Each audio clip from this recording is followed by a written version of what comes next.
بعد أعوذ بالله من الشيطان الرجيم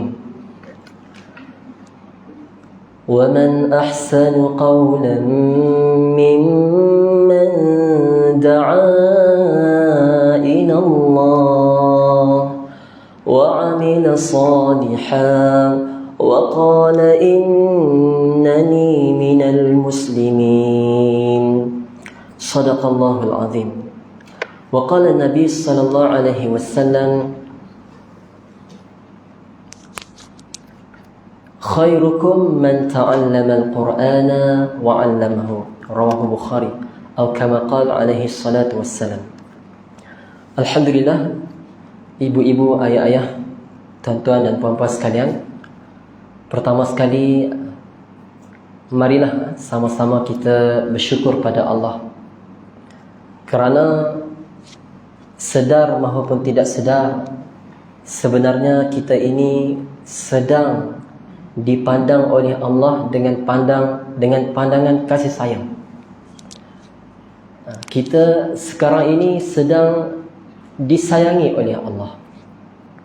Sayangnya Allah pada kita, maka nak tengok Allah Ta'ala sayang ke tidak pada kita ni, tengoklah sekarang ni kita buat apa.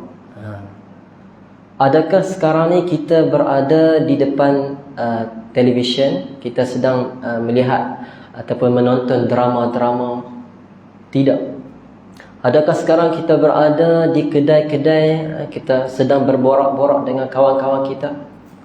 Tidak. Adakah sekarang ini kita sedang bersiar-siar di pasaraya?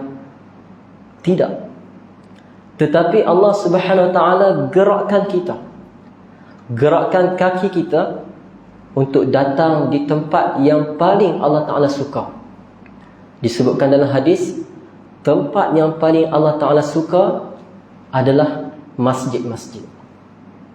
Tuan-tuan yang mulia, inilah salah satu tanda sayangnya Allah pada tuan-tuan, puan-puan, ibu-ibu, ayah sekalian. Dan bukan sahaja Allah datangkan kita, bahkan Allah Ta'ala dudukkan kita di dalam sebuah majlis, yang mana majlis ini disebutkan dalam hadis juga, majlis ini sebenarnya dicari-cari oleh para malaikat. Malaikat sedang berterbangan di langit, sedang mencari-cari majlis seperti ini. Kemudian bila malaikat jumpa, maka malaikat akan menyeru kawan-kawan dia, wahai kawan-kawanku, di sini ada majlis yang kamu sedang mencari-cari. Maka para malaikat akan duduk dalam majlis ni sehingga bertimbun-timbun. Kita tak nampaklah. Kalau orang yang diberikan kasyaf, iaitu dapat melihat perkara-perkara yang gaib ni, maka dia akan nampak malaikat ni akan duduk bertimbun-timbun. Disebutkan dalam hadis sampai ke langit dunia. Bahkan malaikat akan mendoakan orang-orang yang duduk dalam majlis ini. Malaikat mendoakan, Allahumma ghfir lahum, Allahumma rahamhum, ya Allah, ampunilah mereka, ya Allah, rahmatilah mereka. Malaikat akan terus mendoakan sampai habis majlis ni. Tuan-tuan yang mulia, sebab apa kita kata Allah Ta'ala sayang pada kita? Ini juga berdalilkan sebuah hadis Nabi sallallahu alaihi wasallam yang selalu kita bacakan juga, iaitu Nabi bersabda, man yuridillahu bihi khairan, man, sesiapa, yuridillahu bihi khairan, yang Allah kehendaki, yang Allah berkehendak kebaikan padanya. Bila mana seseorang itu Allah Ta'ala nak kebaikan padanya, yufaqihu fid din, Allah akan memberi kepadanya kefahaman agama. Barang siapa yang Allah inginkan kebaikan padanya, maka Allah akan memberi kefahaman agama. Tuan-tuan, puan-puan, ibu-ibu, ayah sekalian, kita nak faham agama ni, jalannya apa? Jalan untuk kita faham agama ni adalah dengan jalan kita menghadiri majlis-majlis ilmu. Dengan kita menghadiri majlis-majlis ilmu inilah Allah akan memberi kefahaman agama pada kita. Dan bila mana Allah bagi kita ni faham agama, maka sebenarnya Allah nak kebaikan yang banyak dalam kehidupan kita. Dan insya-Allah malam ni kita akan sambung tadabbur kita pada ayat yang ketiga, insya-Allah.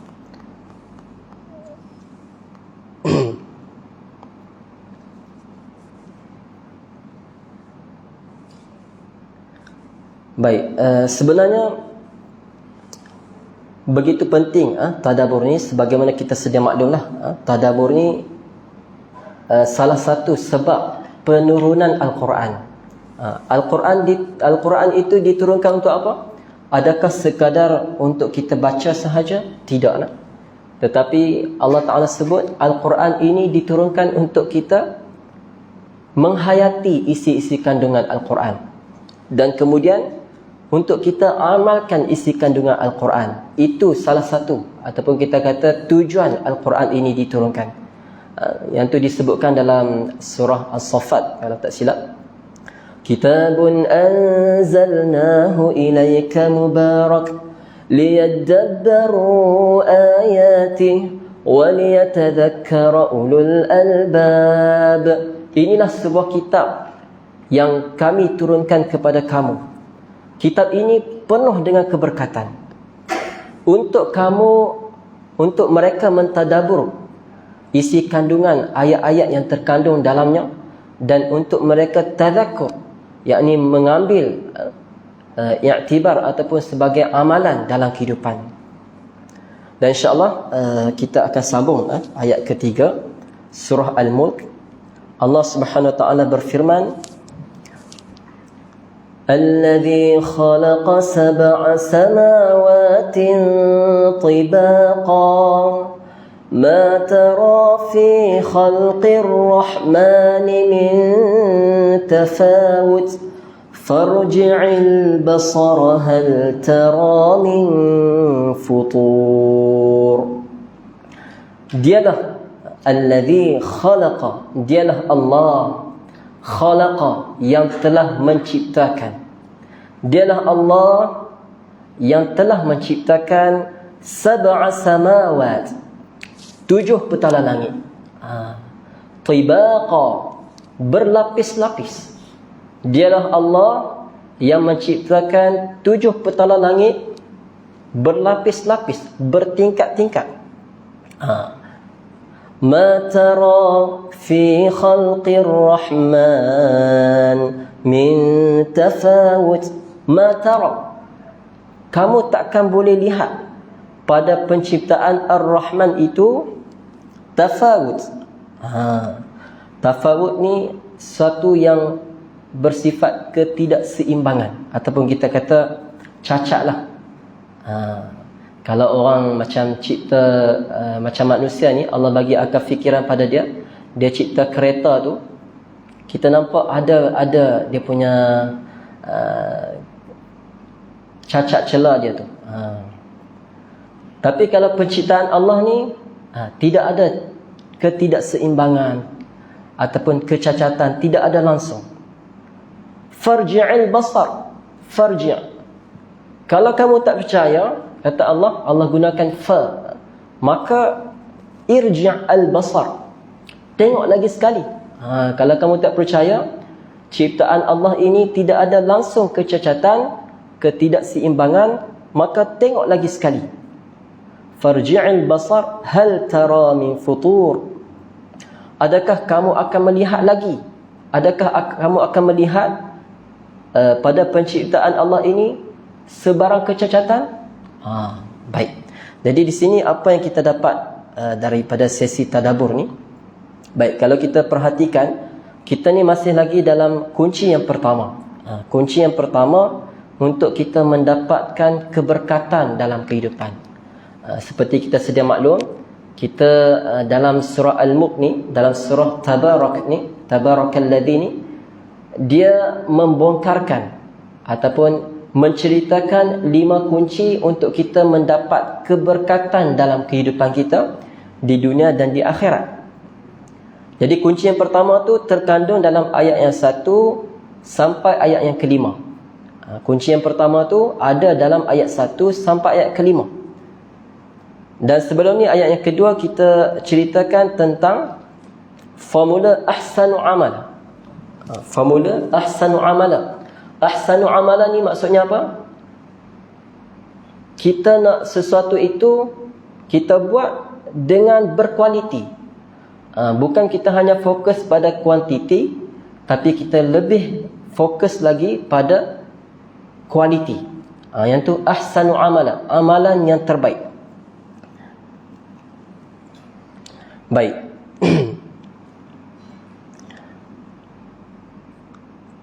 Okey. Dan kalau kita tengok penciptaan Allah Subhanahu Wa Taala yang Allah Taala sebutkan tadi, Allah ni bila cipta sesuatu ni, Allah cipta dengan terbaik. Allah cipta dengan terbaik. Dan sebab tu Allah Subhanahu Wa Taala suruh kita tengok langit. Langit yang berlapis-lapis tu, dan sekejap kita akan bacakan hadis sikit berkenaan dengan langit. Langit yang berlapis-lapis tu tidak ada cacat celah.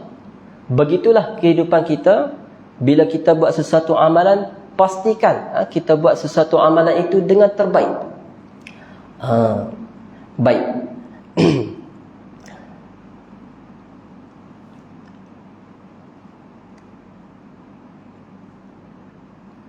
Baik, dalam ayat ini iaitu Allah Subhanahu Wa Taala kata allazi khalaqa. Dialah Allah yang telah menciptakan. Dialah Allah yang telah menciptakan sab'a samawat. 7 lapisan langit tibaqa, berlapis-lapis. Jadi di sini apa yang kita dapat, kalau kita perhatikan dalam sebuah hadis Nabi sallallahu alaihi wasallam, Nabi menyebut, Nabi bersabda berkenaan dengan perumpamaan langit yang pertama dengan langit yang kedua. Nak kata langit yang pertama dengan langit yang kedua ni sangat-sangat besar. Begitulah perumpamaan langit yang ketiga sampai langit ketujuh. Hal ini disebutkan dalam kitab tafsir Ruhul Ma'ani, yang mana dia kata, Imam Al-Alusi berkata, annal arda binisbati ila as-sama'i dunya ka halqatin fi fulah. Sesungguhnya bumi ini kalau nak dibandingkan dengan langit dunia, bumi ini kalau nak dibandingkan dengan langit dunia seperti halqah. Halqah ni kalau kita terjemahkan dalam bahasa Arab ni, dia seperti bulatan. Bulatan tak kisah dia bulatan cincin ke, bulatan subang ke, seperti itu. Langit nak dibandingkan dengan bumi, bumi ini seperti halqah fi fulah, sebentuk cincin ataupun subang telinga yang berada di padang pasir. Kalau kita ambil cincin, kita banding kat padang pasir tu, maka kita akan nampak sebentuk cincin tu besar mana. Nak dibandingkan dengan padang pasir yang sangat luas tu. Begitulah bumi ini dengan langit dunia. Wa kadza as-sama'id dunya binisbati ila as-sama'i allati fawqaha. Dan begitu juga kalau kita nak bandingkan langit dunia ni, iaitu langit kita kata langit yang pertama, nak dibandingkan langit yang kedua ni, seperti sebentuk cincin yang dilemparkan di atas padang pasir yang luas. Begitulah perumpamaan. Sebentuk cincin itu adalah langit yang pertama, manakala padang pasir yang luas itu adalah langit yang kedua. Nampak tak? Tadi bumi nak dibandingkan dengan langit pertama. Kemudian langit pertama nak dibandingkan langit kedua, macam tu juga. Langit kedua nak dibandingkan dengan langit ketiga, macam tu juga. Iaitu langit kedua ni kita kata kumpulkan menjadi sebentuk cincin dan dilempar di atas padang pasir yang luas. Sebentuk cincin tu langit kedua, manakala padang pasir yang luas tu langit yang ketiga. Begitulah seterusnya sampai langit ketujuh. Tuan-tuan yang mulia, Nabi sallallahu alaihi wasallam mengatakan kepada kita, kun fid dunya ka'annaka gharib. Hiduplah kamu kat dunia ini seperti seorang yang gharib, seorang yang kita kata pendatang asing, aw 'abiri sabil, ataupun orang yang melalui sesuatu jalan. Baik, apa yang kita boleh kaitkan dengan langit tadi? Allah menciptakan langit 7 lapisan. Allah menciptakan langit ada 7 lapisan. Jadi kalau kita tadabbur, kita menghayati ayat ni, sebenarnya kita ni hidup pun ada 7 lapisan. Kita hidup kat dunia ni pun, kita hidup ni ada 7 lapisan. Baik, kalau kita tengok, sebelum kita lahir kat dunia ni, kita berada di alam roh. Yang tu alam yang pertama. Kita kata lapisan yang pertama. Kemudian kita berada di alam rahim. Alam rahim iaitu perut ibu kita, itu lapisan yang kedua. Kemudian kita dilahirkan di atas muka bumi ini, dan kita berada di atas muka bumi ini. Ini adalah alam yang ketiga. Dan kemudian bila mana kita mati, maka kita akan masuk ke alam barzakh. Itu adalah alam yang keempat. Dan kemudian bila berlaku kiamat, kita akan dibangkitkan di pada mahsyar. Itu adalah alam yang kelima. Dan kemudian berlakulah penghisaban. Kita akan diberikan buku amalan, dan kemudian akan ditimbang amalan sebagainya. Alam yang keenam, alam penghisaban.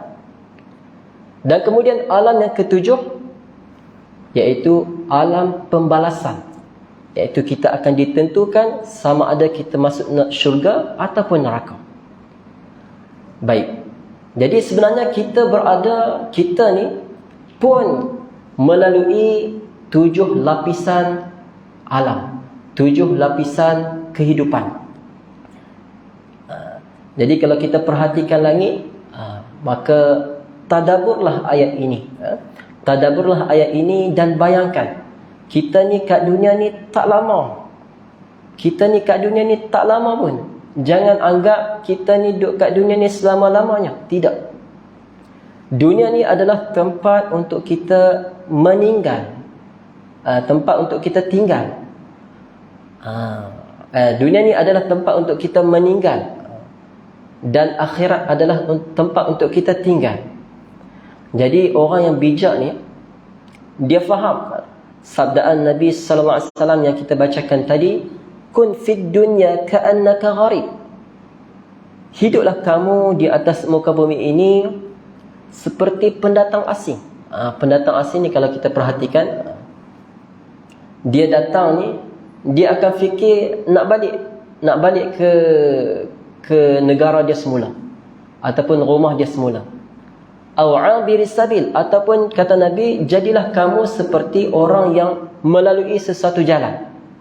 Kalau kita perhatikan orang-orang musafir ni, contohnya kita nak pergi musafir sesuatu tempat, maka kita akan berhenti contohnya di RNR.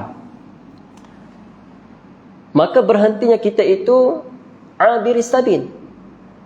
Kata Nabi, jadilah seperti ini, iaitu orang yang kita kata berada di dunia ini, dia rasa dan dia sentiasa sedar yang dunia ini bukan tempat asal dia. Dia akan teruskan lagi. Kita duduk kat dunia ni, kita akan teruskan lagi kehidupan kita yang akan datang, destinasi kita yang akan datang, iaitu alam barzakh. Tuan-tuan yang mulia, begitulah yang tu yang pertama yang boleh kita ambil daripada ayat ini, iaitu allazi khalaqa sab'a samawatin tibaqa. Jadi di sini kita dapat menghayati, iaitu Allah Subhanahu Wa Taala sebenarnya nak bagi tahu pada kita yang kita ni ada 7 lapisan kehidupan. Sebagaimana Allah menciptakan 7 petala langit, begitulah kita ni ada 7 lapisan kehidupan yang bakal kita tempuh. Dan orang yang bijak ni dia sentiasa sedar yang dia ini sedang musafir. Dia ini abiri sabil. Jadi persiapan yang terbaik dia akan bekalkan sifat taqwa dia. Kerana Allah Subhanahu Wa Taala firman dalam Al-Quran, "Inna akramakum 'indallahi atqakum." Sesungguhnya yang paling mulia, yang paling hebat di kalangan kamu ini adalah orang yang paling hebat sifat taqwa dia. Baik.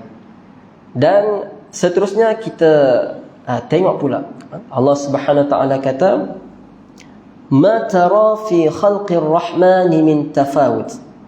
Allah Ta'ala suruh kita memperhatikan fi khalqir rahman. Ma tara, tidaklah kamu lihat pada khalqir rahman, iaitu ciptaan ar-rahman, langit itu, min tafawut. Baik.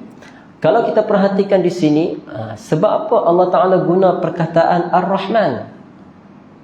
Allah Ta'ala tak guna perkataan Allah.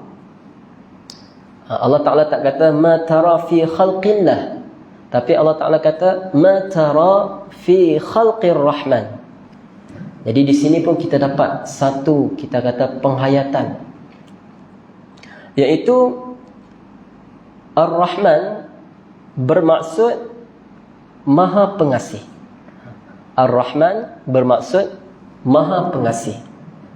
Dan kalau kita perhatikan, Allah menciptakan langit ni dengan kasih sayang dia, dengan ada sifat belas kasih tu. Dan kalau kita tengok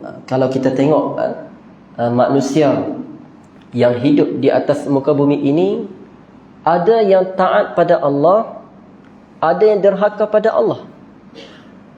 Dan kalau kita perhatikan lagi, umat-umat terdahulu bila dihantar para nabi, dan mereka terbahagi juga pada 2 golongan. Satu golongan yang ikut nabi, dan satu golongan lagi yang ingkar dengan apa yang Nabi suruh. Maksudnya dia tak beriman pada Allah dan Rasulnya. Maka disebabkan itu, kalau kita tengok umat-umat terdahulu yang memungkiri, yang mendustai para Rasul, Allah terus azab dia. Ada umat yang diturunkan batu-batu daripada atas langit, hujan batu. Ada umat yang diturunkan daripada langit air sehingga melimpah ruah tenggelam. Ada umat yang diturunkan disambar petir. Daripada mana? Daripada langit. Tetapi kenapa umat ini ada yang kita kata derhaka pada Allah, tetapi Allah masih lagi bagi dia peluang. Allah tak terus azab seperti umat dahulu. Maksudnya Allah di sini kalau kita perhatikan, umat Nabi sallallahu alaihi wasallam, Allah bagi peluang. Allah bagi peluang, iaitu dengan sifat Ar-Rahman, Allah menciptakan langit tu, Allah tidak terus azab umat Nabi sallallahu alaihi wasallam kerana kemaksiatan mereka, iaitu dengan ditimpakan batu-batu yang turun daripada langit, ataupun kita kata hujan-hujan dan sebagainya yang menghancurkan semua sekali. Allah tak buat macam tu. Sebab apa? Allah berfirman dalam ayat yang pernah kita baca, "Qul ya ibadiyalladzina asrafu ala anfusihim." Wahai hamba-hambaku, kata Allah. Kita kata dalam ayat ini Allah menggunakan nada memujuk. Wahai hamba-hambaku. Allah Ta'ala tak kata wahai pendosa, wahai pelaku maksiat, kamu tak mau kembali kepada Allah ni. Allah Ta'ala tak kata macam tu. Allah kata wahai hamba-hambaku yang melampaui batas terhadap diri mereka, alladzina asrafu ala anfusihim la taqnatu min rahmatillah. Janganlah kamu berputus asa daripada rahmat Allah. Rahmat. Janganlah kamu berputus asa dengan kasih sayang Allah ni. Inna Allah yaghfiru dzunuba jami'an. bila kamu memohon ampun pada Allah disebabkan kelakuan kamu yang kita kata melampaui batas tu, yang berdosa itu, maka Allah ni tak segan-segan untuk ampunkan dosa kamu semua sekali. Innallaha yaghfiru dzunuba jami'a innahu huwal ghafurur rahim. Sesungguhnya Allah itu adalah yang Maha Pengampun lagi Maha Penyayang. Tuan-tuan yang mulia, ini rangkap yang kedua yang kalau kita tadabbur kita akan nampak juga. Selalunya sebelum ni kita baca surah Al-Mulk, Tabarakalladzi, sampai habis, sampai ayat ketiga, Alladzi khalaqa sab'a samawatin tibaqa ma tara fi khalqir rahmani min tafawut. Kita hanya sekadar baca. Tetapi bila kita tadabbur, maka kita akan nampak rahsia-rahsia yang Allah selitkan dalam surah Al-Mulk ini untuk kita perhatikan satu persatu. Baik. Dan seterusnya Allah kata apa lagi dalam ayat tu? Ma tara fi khalqir rahmani min tafawut. Kamu tidak akan nampak dalam penciptaan Ar-Rahman yang Maha Pengasih itu min tafawut, iaitu sebarang ketidakseimbangan. Yang ni kita dah bagi tahu tadi, iaitu kita nak dapat keberkatan dalam kehidupan kita.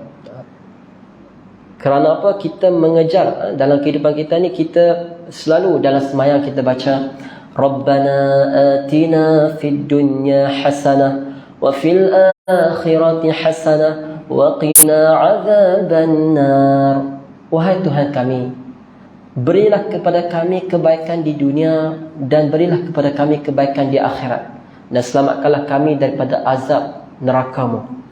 Kita selalu minta kepada Allah kebaikan ataupun kita kata kebahagiaan di dunia dan di akhirat. Tetapi seringkali kita lupa macam mana kita nak dapat kebaikan itu. Jadi di sini kalau kita perhatikan, Allah kongsikan dalam surah Al-Mulk, nak dapat kebaikan dunia dan akhirat itu, kejarlah keberkatan. Keberkatan itu apa? Ziyadatul khair, bertambahnya kebaikan.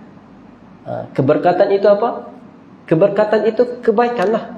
Kata ulama, keberkatan itu ziyadatul khair, bertambahnya kebaikan. Kita kerja, kita duduk rumah, kita berjalan, setiap gerak-geri kita itu ada kebaikan. Maka itulah sebenarnya jawapan untuk kita dapat keberkatan, iaitu kebaikan di dunia dan di akhirat. Jadi nak dapat keberkatan ni kuncinya apa? Kuncinya sebagaimana dalam kunci yang pertama ini, iaitu Allah Ta'ala kata Alladhi khalaqa sab'a samawatin tibaqa ma tara fi khalqir rahmani min tafawut. Kita cuba ambil dia punya intipati daripada ayat ini. Sebagaimana Allah menciptakan sesuatu, Allah buat sesuatu ni, Allah buat sungguh-sungguh tanpa ada ketidakseimbangan ataupun kecacatan. Begitulah kita nak mencontohi sifat Allah yang maha hebat ini, iaitu kita nak jadikan setiap amalan kita ini terbaik. Kalau kita sembahyang tu, bayangkan sembahyang kita ini sembahyang yang terakhir. Malaikat maut sedang berada di belakang. Jadi kita kena sembahyang macam tu. Sebagaimana kita dengar sahabat Nabi ni bila sembahyang, seperti Sayyidina Anas bin Malik diceritakan dalam kitab. Sayyidina Anas bin Malik ni satu ketika dia ni ada sebuah kebun yang kering kontang. Dia ada kebun yang kita kata tak ada punca ataupun tak ada sebab nak tumbuhkan pokok. Sebab apa? Tanah dia tu kering, tak ada air langsung. Jadi sahabat-sahabat Nabi ni, dia ditarbiah oleh Nabi, semua yang berlaku ni dengan kekuasaan Allah. Ada masalah, minta pada Allah dulu. Allah kata wasta'inu bis-sabri was-salah. Mintalah pertolongan pada Allah dengan sabar dan salat. Jadi sahabat Nabi yang bernama Anas bin Malik ni, dia sembahyang. Dia bagi tahu kat hamba dia, wahai hambaku, bentangkan sejadah kat situ, aku nak sembahyang. Jadi sahabat Nabi ni sembahyang. 2 rakaat pertama dia sembahyang, Allah Ta'ala gerakkan awan. Allah gerakkan. Kita kalau kita sembahyang 2 rakaat hajat tak dapat, kita kata apa? Ikhtiar lah kan, dengan cara lain. Tapi sahabat Nabi tidak. Sahabat Nabi ni sembahyang sampai dapat. Sebab apa dia kata? Dia yakin Allah yang segala-galanya. Allah wa huwa ala kulli syai'in qadir. Allah ni berkuasa di atas segala-galanya. Jadi sahabat Nabi yang bernama Anas bin Malik ni, dia sembahyang 2 rakaat, hujan tak turun lagi. Dia nampak hanya awan sahaja bergerak-gerak. Maka dia sembahyang 2 rakaat yang kedua. Dia sembahyang 2 rakaat yang kedua, awan tu mula gelap. Kalau awan gelap ni, biasanya kita kata nak hujan lah. Pokok hujan. Awan gelap ni pokok hujan. Nak hujan. Dan kemudian Anas bin Malik ni teruskan sembahyang dia lagi, iaitu sembahyang kali ketiga, 2 rakaat yang ketiga. Maka Allah turunkan hujan di kebun dia sahaja. Sehingga kan dalam kitab kata, dalam kitab Hayatus Sahabah lah, yang menceritakan cerita sahabat ni, Anas bin Malik ni bagi tahu pada hamba dia, wahai hambaku, cuba naik kuda dan kau pergi tengok takat mana air hujan tu jatuh. Air hujan ni turun sampai takat mana. Maka si hamba pun ini naik kuda dan pergi keliling-keliling. Rupanya air hujan ni turun di kebun dia sahaja. Jadi sahabat-sahabat ni, kita nampak dia buat amalan dengan terbaik. Kalau dia nak dapat sesuatu itu, dia yakin keimanan dia itu keimanan yang terbaik. Dia yakin bulat pada Allah, Allah yang boleh selesaikan masalah dia. Jadi dia minta pada Allah. Selagi tak dapat, dia minta lagi. Dia tambah kualiti dia dalam sembahyang lagi. Kita kata tambah kualiti sehingga Allah benar-benar bagi betul-betul kat dia. Apa yang dia minta tu Allah bagi betul-betul. Jadi yang tu formula ahsanu amala yang dapat kita contohi sifat Allah. Ma tara fi khalqir rahmani min tafawut. Kamu takkan lihat daripada penciptaan Ar-Rahman sebarang tafawut, ketidakseimbangan. Jadi begitulah kalau kita perhatikan dalam kita baru ceritakan allazi khalaqa sab'a samawatin tibaqa ma tara fi khalqir rahmani min tafawut. Kita daripada sini pun kita dah dapat, iaitu yang pertama yang boleh kita tadabbur, kita kena faham kehidupan kita ini ada 7 lapisan, iaitu 7 destinasi yang kita akan tempuh. Dan sekarang ini kita baru berada di destinasi yang ketiga. Kita akan tempuh lagi 4 destinasi, iaitu alam barzakh, alam kebangkitan, alam penghisaban dan alam pembalasan. Jadi orang yang terbaik ni, sebagaimana kita sedia maklum, al-kayyisu man dana nafsahu wa alima bima ba'dal maut. Orang yang bijak itu, orang yang bijaksana itu, perkataan kalau kita perhatikan bahasa Melayu bijaksana, dia tak kata bijak sini. Maksudnya apa? Bijak dengan kehidupan di sana. Orang yang bijak itu adalah orang yang sentiasa muhasabah diri dia, muhasabah amalan-amalan dia. Dia memperhatikan amalan dia. Adakah amalan dia ini kualiti, ataupun hanya sekadar buat amalan seperti melepaskan batuk di tangga. Pepatah Melayu mengatakan melepaskan batuk di tangga ni apa dia? Kalau kita perhatikan, melepaskan batuk. Batuk ni bukan tu bukan dia. Batuk ni kalau kita perhatikan tempurung ataupun bekas. Zaman-zaman dulu, kalau orang tua tahulah, yang bekas itu dipanggil batuk.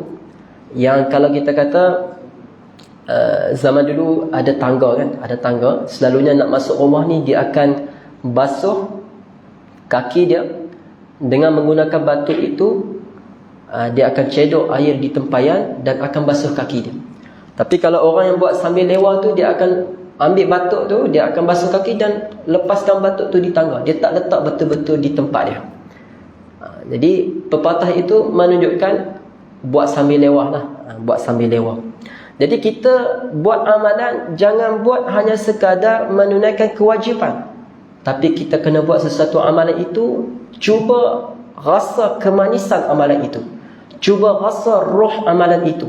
Cuba rasa seperti mana sahabat-sahabat Nabi buat amalan. Iaitu boleh menurunkan nusrah dan khazanah Allah Subhanahu Wa Taala pada kita. Baik. Jadi saya rasa setakat itu sahaja untuk tadabbur kita pada ayat ni. Dan semoga dengan sesi tadabbur kita ini Allah menghidupkan hati kita dan Allah jadikan hati kita ni sentiasa rindu akan kehidupan akhirat. Kerana orang-orang yang soleh, orang-orang yang beriman ni, hati dia ni sentiasa rindu dengan kehidupan akhirat. Kerana dia sedar kehidupan akhirat lah kehidupan yang patut dia kejar, berbanding dengan kehidupan dunia yang sementara ini, yang satu saat nanti dia akan tinggalkan segala-galanya dan semua itu akan diwariskan. Yang dia bawa hanyalah iman dan amal dia untuk menghadap Allah. Semoga apa kita dengar kita dapat ambil manfaat. Dan kita baca doa sikit. Bismillahirrahmanirrahim. Alhamdulillahi rabbil alamin. Wassalatu wassalamu ala ashrafil anbiya'i wal mursalin wa ala alihi wa sahbihi ajma'in. Allahumma inna nas'aluka 'ilman nafi'a wa 'amalan mutaqabbala wa rizqan tayyiban. Allahumma arzuqna fahman nabiyyin wa hifdhal mursalin wa ilham malaikatil muqarrabin. Ya Fattah ya Alim, iftah qulubana futuhal arifin. Rabbana zalamna anfusana wa illam taghfir lana wa tarhamna lanakunanna minal khasirin. Rabbana hab lana min azwajina wa dhurriyyatina qurrata a'yun waj'alna lil muttaqina imama. Rabbana atina fid dunya hasanah wa fil akhirati hasanah wa qina adzaban nar. Wa sallallahu ala sayyidina Muhammad wa ala alihi wa sahbihi ajma'in walhamdulillahi rabbil alamin. Saya mohon maaf kalau ada terkasar bahasa, tersalah tingkah laku, dan saya mohon ampun pada Allah Subhanahu Wa Taala.